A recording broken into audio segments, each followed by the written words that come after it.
Hello. Storm Henk has been named by the Met Office because of the risk of damaging and disruptive wind gusts during the rest of Tuesday.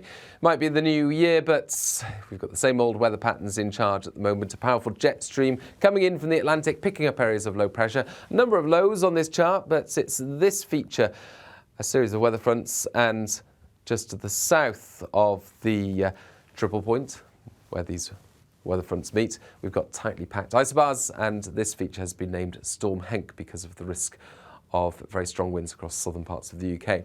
The wind gust graphic here with the key on the right just indicates the risk of 50, 60 and in some places 70 or 80 mile per hour wind gusts during the rest of Tuesday. The worst affected areas likely to be North Cornwall, North Devon, through the central swathe of the UK, and that's where an amber warning has been issued. A broad yellow warning across central and southern parts of the UK, 50 or 60 mile per hour wind gusts, perhaps 70 around exposed coastal parts. But within the amber warning area, there is that risk of 80 mile per hour wind gusts for exposed coastal parts and 60, perhaps even 70 inland. Also a yellow rain warning with the risk of 15 to 30 millimetres of rainfall building up during the rest of Tuesday, and taking into account Monday night's rain as well. In some places we could see 50 millimetres falling onto very saturated ground, of course. So wind and rain, the chief hazards across southern parts of the UK.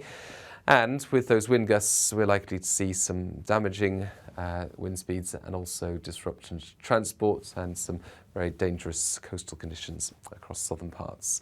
The rain moves up through the Midlands into northern England as well as North Wales, edging into southern Scotland, but the heaviest conditions will be across northern England and the North Midlands during the rest of Tuesday. Now for Scotland, we're going to see a band of persistent rain and some very windy weather here, also across the far north of Scotland, especially Orkney and into Shetland. Shetland's cold, but the rest of the UK about average or above average for the time of year. Showers into Northern Ireland and western Scotland.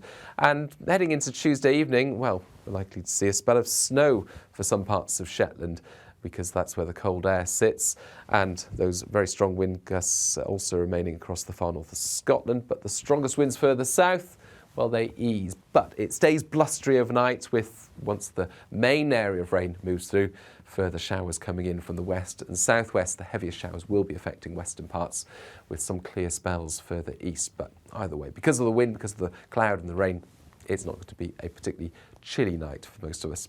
That is apart from Shetland, where we've got that snow, especially over the hills. Now, as we start off Wednesday, it is a blustery start with further showers coming in, even some longer spells of rain for the likes of western and northern Scotland. But the showers further south will increasingly be interspersed by some breaks in the clouds, some sunshine coming through. So certainly scope for a few brighter spells, certainly compared with Tuesday. It's staying blustery though. That's going to make it feel a bit colder. 9 to 11 Celsius in the south, 6 to 9 further north, and the persistent rain continues there across the far north with a strong wind once again accompanying it.